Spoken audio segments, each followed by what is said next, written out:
Welcome into Campo and Joe. It's great to be back, first of all. Campo and Joe, wherever you're checking us out on the 1010XL social channels. Joe C. from XL Primetime, noon to 3 weekdays, Monday through Friday. And my man, Coach Campo, it's good to see you back. We'll talk about his trip, but he is part of us, and we're happy to have him back. And we're into the offseason. We got the NFL Combine coming up. So it's taking place right now. So all sorts of things to get into. But you're back from a trip out west. Yeah. You had a good time? Well, it was a dental. How much good time can you have in a dental visit? Two of my brother-in-laws are dentists, so I go out there to get my dental work done. Mm-hmm. And when you're getting implants, that's not fun. So that wasn't fun. But being out there, it was kind of good to get back to Ogden, Utah, where I met my wife, and so that was good. Now I'm excited though to be back because this is really the start for me of the next season with the Combine start. I'm going to have to quiz you about Utah and all that later because we want to do a little trip out west and find a place where there's maybe a little skiing and stuff like that, not that far away. Yeah. You can't beat it. Yeah, we've got to check that out. All right, so Jaguar fans, we appreciate every week when you guys tune in. So let's get to what you want to hear about more than anything else, and that's the Jags. And, it's the beginning of what you describe. We'll describe it, as far as the new beginnings once you get to the NFL Combine. Well, obviously, they're working, but as far as we're concerned, we're devoid of anything, between the end of the season and when you start up again. And really, this is really the start where everybody looks at it and it looks like it's the beginning of the season. Right. And it is because quickly, right after the Combine, you've got the free agency. Then you've got the OTAs. They actually come back off-season workouts, I think, on the 17th of March, the Jags. April 17th, they can begin their workouts. Oh, is it April? I thought it was March. But they'll still have guys coming into the building. Yeah, coming back into the building. Yeah. That's what I'm talking about. And, so they'll be working out and it's time to go. So let's get into big pieces of news. And more than anything else, restructuring contracts, making sure guys that they have, out there and about to hit free agency, that if they want to keep them, they got a priority on them. So before we talk about the contracts that are renegotiated, how do they get to a point, this team, general manager, coaches, evaluation, all the stuff that takes place after the season to make a determination on which guys they want to have back? Well, they've been working, they probably got a week off or something after the season, and they've been back in the office and grinding, with the scouts. And I've mentioned this a number of times before. I'm sure they have a pro personnel department over there, not college scouting or anything like that, but they've graded every player in the NFL during the course of the year. And so they have guys red, white, blue, green, whatever it is, whatever they put on them. And, they start talking about those guys and watching film and all those kind of things. They also have the evaluations from the assistant coaches, the head coach, the coordinators. And, the scouts have been looking at our team as well, the Jags. And so they have the information about who they should keep, who they should, tender or whatever, and those kind of things have been done right along. And now it's starting to come to fruition because we're getting close to free agency. I think more than anything else, when we talked about the priorities, a lot of people know Evan Ingram's a free agent, Jawaan Taylor's a free agent. Those are the guys that they're going to be prioritizing at the top, like Coach is describing, that if they can get them back, they want to get them back. But with all the other free agents that were coming, that basically you got to make a decision on whether you're going to go and try and retain them. The only way you can do it with this team over the salary cap is to renegotiate these contracts. Christian Kirk got paid a ton of money last offseason. Brandon Sheriff was a high priority interior lineman that they brought in. And then Zay Jones, collectively, as the reporting goes, those three renegotiated about $32.5 million were moved around on those three contracts. They either gave them upfront money, moved some stuff around, and it saved over $26 million in cap space. That's massive. Yeah, absolutely. And they haven't done anything with Griffin, which, chances are they're probably going to move on from him. And so, You know, I never had a concern that they wouldn't get under the cap. Will they have the kind of money they had a year ago? No, but they don't need the same money they did a year ago. I think overall, when you look at the guys they brought in last year, whether it was offense or defense, it was pretty darn good. They just extended Harris, and you know, that's an example of it right there. Yeah, because the guys that were under contract, not the guys that they just renegotiated, the most recent news, but even before that, Roy Robertson Harris agreeing to a deal, which basically was an extension. Foye Oluokun, a little bit of a renegotiation contractually because he had a nice number as far as his annual base salary. And then also C.J. Beathard. They bring him back as Trevor's backup, and they get a decent number on him as well. All those things were done to make sure that they could go out and be semi-aggressive when it comes to one or two of their targets. Yeah, and I think you really have to credit Shad Khan on that because he's given out handout money. He's been writing guys checks. Have got a contract, but at the same time, when you start giving upfront money, that's a gamble. Yeah. So that in itself, that he's willing to do that. It's obviously it's in his interest too. Yeah. Hopefully, right.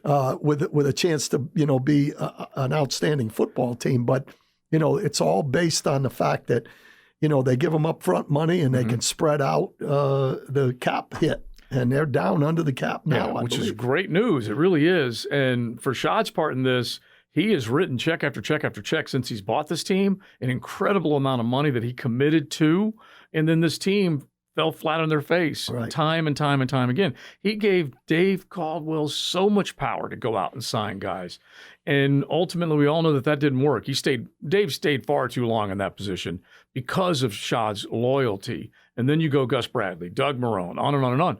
The other thing that was pretty cool today, Coach, Doug Peterson says, it's been a full year. It's great to be here for a full year.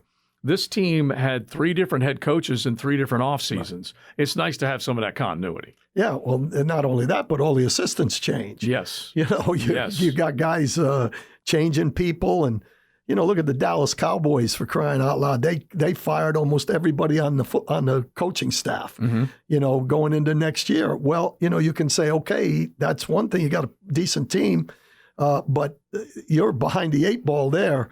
You got a new system going. That's it. That's bottom line is maintaining as many guys as you possibly can. Now, they lost Jim Bob Cooter. They had lost one of their wide receivers coach, Jackson, earlier in the offseason when he went to Texas. But by and large, they've been able to hold this staff together. And Doug Peterson talked about that earlier at the Combine, and then also the decision that he made to bring in a guy that he was familiar with when he was coaching up in Philadelphia. So just more than anything else, just the continuity. Since I think you and I last talked, both coordinators from Philadelphia were hired away. Yep. One going to Indianapolis, one going down to Phoenix to coach the Arizona Cardinals. Right. That's the first time, Coach, since you were coaching with the Cowboys, for a team, Super Bowl team, to lose both coordinators in one offseason. That's all the way back in '94 with San Francisco. Yeah. Isn't that crazy? Yeah, I didn't know that, but that's fantastic. Yeah. It's fantastic for those guys. Yes. When you look over time, though, a lot of the guys that make movement are based on the fact that you won. Yeah. That's a big part of it. Right. And you're going to lose guys. And really, to be honest with you, if you do lose guys, it's either because you were really bad or you're really good. Yeah. That's the issue. That's a good point. Let's stay on the assistant coaches with Jim Bob Cooter just for a second. So Shane Steichen goes up to Indianapolis. And if you go back in time, Doug Peterson left Kansas City, was a success up in Philly. They won a Super Bowl. Frank Reich gets hired off of that. He goes to Indianapolis. They do go to the playoffs while Frank Reich was the coach. Well, anyway, after that, Doug Peterson is let go. Nick Sirianni's hired from that staff. Well, now another guy leaves Nick Sirianni's staff to go back to Indianapolis, and Shane Steichen. The Jaguars part of this is Jim Bob Cooter goes up there. You know how much I like him. I know you got a lot of respect for him. Right. That's a good opportunity for him. I hate that he's in the division, but that's a good opportunity. Well, that's what I was going to say. Is the unfortunate thing is he is in the division because we've talked about that a lot. Yeah. How much does Doug Peterson's relationship with Andy Reid, how much difference does that make and all that stuff. I mean, it's probably not as big as people might make it out to be, but anytime you stay within your division, whether as a player or a coach, there is a little bit of an advantage there because you do know the personnel. And that's, that isn't a little bit of an issue. But I'm happy for him. Yeah. And I'm sure Doug is as well, because that's saying that he's doing something right too, for sure. Yeah. And so we take a look at this football team.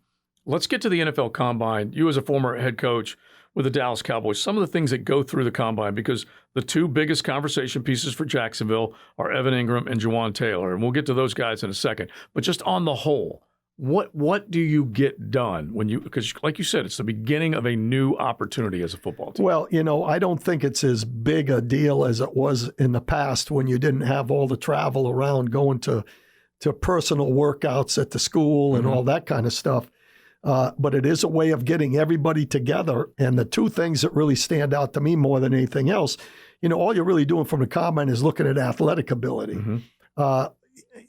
What you do get, though, is the doctors getting a chance to look at the guys physically. Because let me tell you something, there's nothing more disappointing than to put a lot of money on somebody and then find out later that he's damaged goods. And unfortunately, that's too bad for the person, but it's also too bad for the team and the organization. So that gets done there. And I was very fortunate when I was there, the Cowboys in general, because the Cowboy doctors were always part of the group that did the physicals. Right. And so you knew right away pretty much where, they stood, where everybody stood. And then the other thing are the interviews. And the interviews, there is something to being up close and personal. And, you can bring in 30 guys prior to the draft. Right. But, you're talking about 7th rounders, 6th rounders, 5th rounders that are there, and you have a chance to at least get close with them. And, it's important that those guys make the football team for the salary cap. And the same thing we're talking about. You better believe you got to have the rookies make it just to keep under the salary cap. If everybody's the second and third year players, it's costing you too much money. So those two things get done. And then you see some of the athletic stuff. And I think the only thing that really stood out more than anything to me was the 40-yard dash. Really? And that's a slow track. And so that a guy runs 4.5, he's a 4.4. Okay. Without even that's just 4.4 something. Yeah. Because it's a slow track. And then I would think, okay, so you put the speed as your top priority. But do you look at, I'm trying to think of a good example, a defensive lineman or an offensive lineman that doesn't push up 225 pounds nearly as much as you wanted. Maybe some of the agility drills. What are some of the other things that may pop for you? Well, those are, all athletic ability. I mean, you're going to use some of it, and the scouts use way too much of it, in my opinion. I think that's the mesh between the athletic ability and the ability to play. So you're saying that's the paralysis by analysis? Absolutely. Yeah. Too much accounting rather than looking at guys how they move with a football uniform on. Right. But at the same time, it does give you an idea.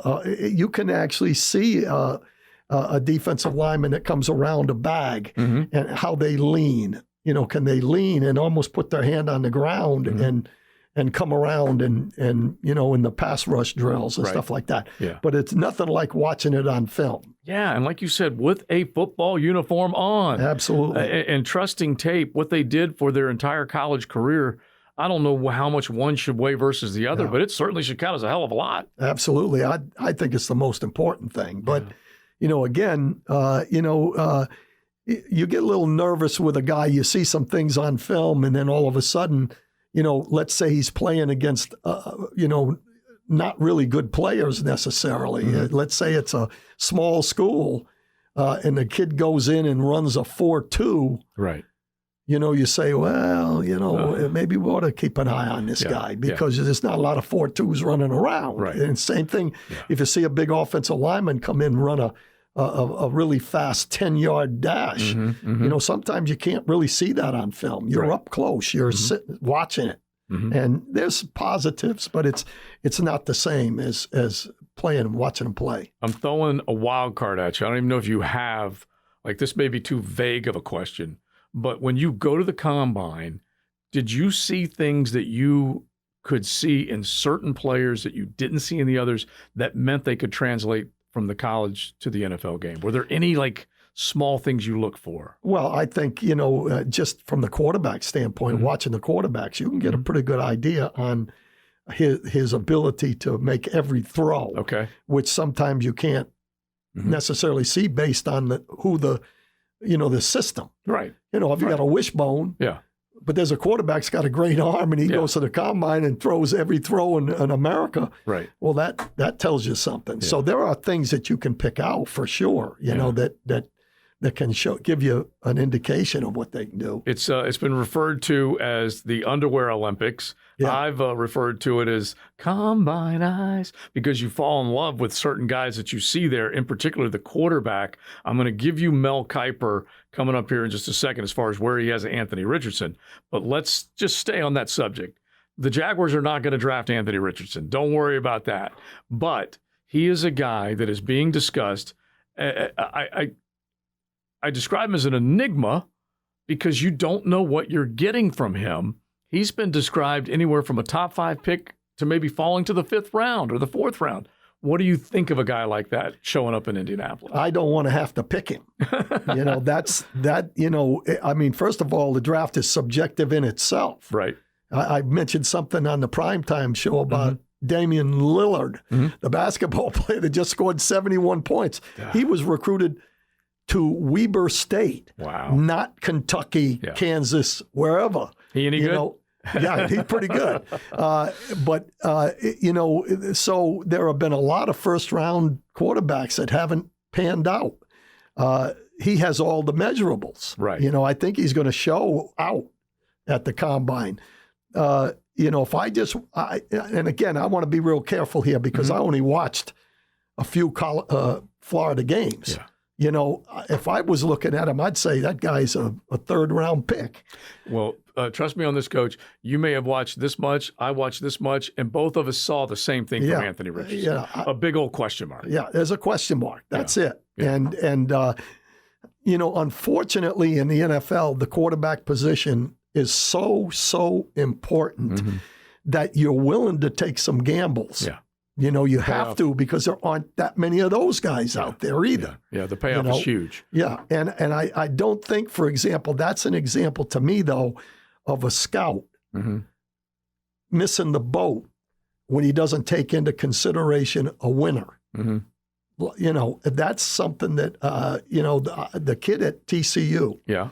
So that's an intangible that you're talking about, like a Max Duggan. Okay. Yeah, and you can find those things out by talking when you go to the school. When you start talking you don't just talk to the coach because he wants his guy to go there. He's going to tell you whatever you want to hear. Of course he does. But you go to an equipment man, you find out a little bit about a guy. Okay. Those are the kind of things that you get by going to the school, and that's why the school visit to me is more important than we had a great advantage when we went to Dallas because everybody knew us. So Jimmy sent us out.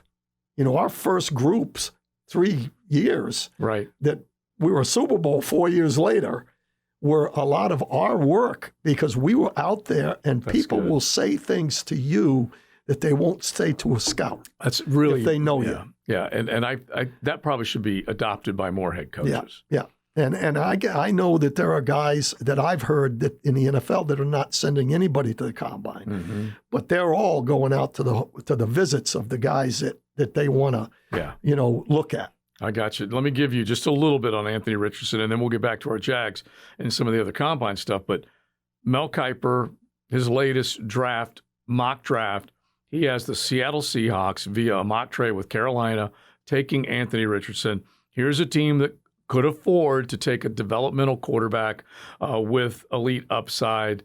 It says that they want to bring back veteran Geno Smith, who is a great story in and of itself. But the organization uses the franchise tag on Smith. They play him a season and then add Richardson into the fold for him to take over in 2024. I just don't know that there are that many scenarios. That would be a great scenario. Now, that is a gamble that you might have to take, as long as what you're doing is you're planning for the future. Right. And unfortunately, if you spend too high on that and it doesn't work out, then it really hurts you. But if you've got a guy that, can hold the reins, then you're really not gambling quite as much as if you're sitting at some schools that don't have that. Oh, excuse me, some teams that don't have that. Right. Let me just jump down here real quick. Since we're on this with the mock draft, we'll get back to the combine. But the Jaguars, 24th pick overall in the first round, according to Mel Kiper. And look, you can take any of this stuff. It's just, add it to your pile of possibilities. Lucas Van Ness, defensive lineman out of Iowa, and he describes Van Ness as, he describes the Jaguars as an ascending and talented team. I think we would agree with that. But their pass rush disappointed this past season. Trayvon Walker, 3.5 sacks up and down, while they ranked 28th in percentage of sacks per dropback. They need help. Best way, help the secondary, create turnovers, is with a good pass rush. You know how I feel about getting to the quarterback. Right. But I'm still a little worried about going off the edge when he describes him as a developmental guy. Well, they already got a developmental guy. Yeah, not only a developmental guy, but a tweener. Yeah. 6'5", 270. Yeah. So, to me, that would be a really interesting pick. Mm-hmm. Although I'm all for the defense. I want them to keep the people we have here. Yeah. And then go get some defensive players. Mm-hmm. And I think they've got some good young ones, but not enough. All right, so drop this on our Campo and Joe podcast listeners or viewers. We're going to get back to the combine, but you said something on XL Primetime that piqued my interest because I've been preaching you've got to have more interior pass rush. You've got to collapse the pocket. You've got to affect the quarterback and get him off his spot. You mentioned an interesting possibility for Trayvon Walker. This is Coach Campo, longtime defensive guy, that has a suggestion. Yeah, my suggestion is that he would be a dynamic inside pass rusher, and is physical enough that he can play the run if he develops, if he puts some weight on. And let me tell you something, he's eating better here, and the strength training is pretty darn good over there. I'm impressed. I've been impressed with the lack of injuries and all that stuff. That was involved in the strength program and the nutrition program, both. With that kind of a situation, I think if you bulked him up a little bit, he'd be dynamic inside. And he's strong. He's more angular. He's 6'5". He's 270 plus. You're saying he could get to maybe 285, 290, 290, and still have that speed and ability to beat guards inside. No question. He's built so strong that it's not going to slow him down much at all, in my opinion. Now, again, I always preface that by saying, my situation watching him is a lot different than their coaching staff. Sure. They're looking at everything, and they've been looking at everything. I'm seeing bits and pieces all the time of, what you see. Yeah. And so I'm a little hesitant to say, okay, they need to change defenses or they need to move this guy there or that or whatever.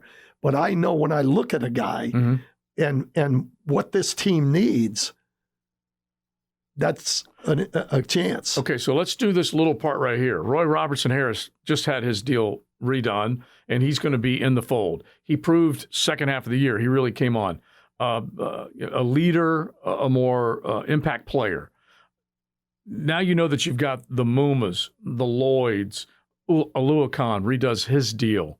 So we basically have all of the front seven pretty much under contract right now.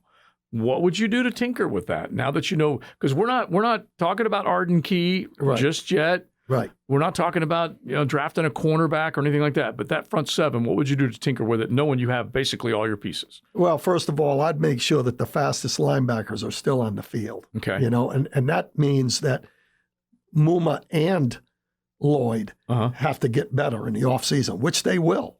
They will get better just from looking at what they did and how they did it and what the concern was and all those kind of things. And just working on the craft. And the key to that is keeping them clean. And so, I look at it like the 4-3 Right. is what I like the best out of all of them. And they're playing 4-3 in nickel all the time. Tell them what you mean, keeping them clean. Having guys up in front of them, the defensive line protecting them and let them run. Yeah. You know, I love that idea. So that is a situation that I would look at.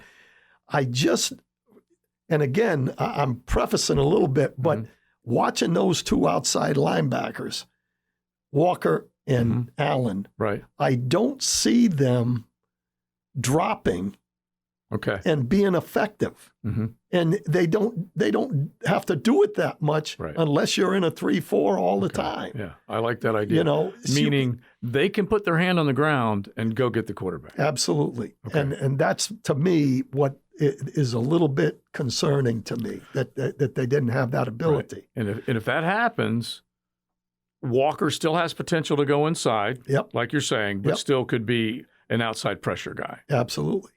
See, I love that. So let's get back to the combine here as we wrap up a little Campo and Joe, and they'll be looking at all the possibilities of guys that they can, hone in on, look at. But you've been of the thinking, I'm in the same camp. They restructure Sheriff. They keep one of their linemen. They're not quite sure what's going to happen with Jawaan Taylor yet, but they restructure a couple of their contracts in the wide receiver core. So they've done some things offensively to make sure that they keep this bad boy going. Let's finish up with Evan Engram and Jawaan Taylor. What do you think Trent Baalke is thinking about these two guys? Well, I personally think he probably made an offer to Jawaan. Okay. And I think in the back of his mind, he's thinking, if I have to, and that's what I really want. And again, I don't know what they want. Right. But in my mind, they would probably think about franchising them if they didn't get what they want, as long as they can't do a deal with them. So the quote from Trent Baalke earlier today was, bringing Jawaan Taylor back is something we'd like to do. Now, he phrases that perfectly. He's in the driver's seat, in my mind. Yeah. If they feel comfortable enough with Little, which I do, and, hopefully Robinson is healthy. Yeah. Then you're in the driver's seat. Right. Okay. Now, somebody else can outbid them. Then let them go. Right. And now it forces you, though, probably to take a tackle fairly early. When I say fairly early, it doesn't have to be in the first round, but it's, but it might be. Yeah, they found Jawaan, Cam, and Walker Little all in the second round. Right. We should not forget that. Right. Luke Fortner in the third round. Right. So they've been able to go a little deeper in the draft and get guys that are quality starters. And from what I can see, and from what I've heard, and I haven't really dug into it yet, this is a good offensive line draft. Okay. So that's a plus. Yeah, deeper. They won't say that. Yeah. But I think it is. Now, with Engram, I would try to keep Engram with whatever I could. If I have to franchise him, I'm franchising him. I don't care. He is, to me, you don't find those guys around, not that many of them, and he's got a rapport with the quarterback. Yeah. And to me, that's big. He basically said through his camp that if there is a tag, it may just be a placeholder. We'll get the deal done. He wants to be here. They want him. So you can assume, and again, this assume is a tricky word. Yes. But you can assume that both parties feel like they can do enough to make sure that they get this deal done. Yeah, and I think that that's a true statement. I mean, again, the tight end position is relatively low paying. So I think you can structure something in there that would work. And I just think that guy adds something other than just his ability to catch the ball and run and do all that stuff. There's just something about him.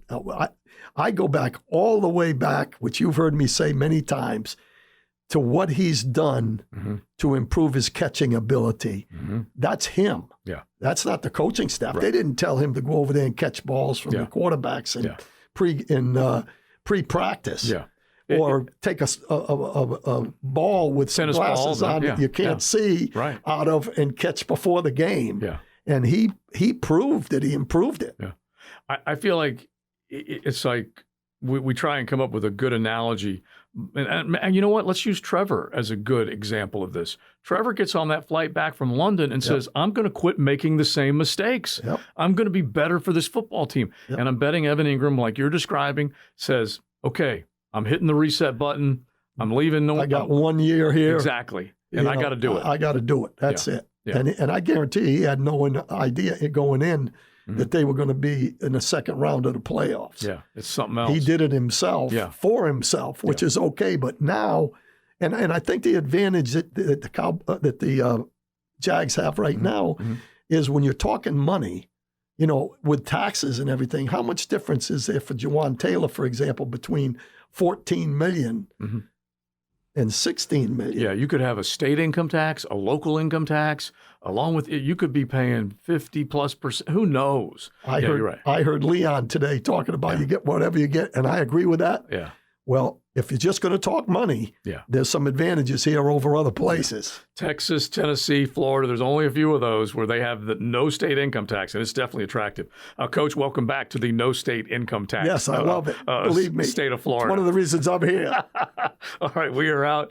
Campo and Joe, we appreciate all y'all tuning in, listening, however you do it. We're all a Duval together, and we'll have another Campo and Joe podcast next week. Thanks.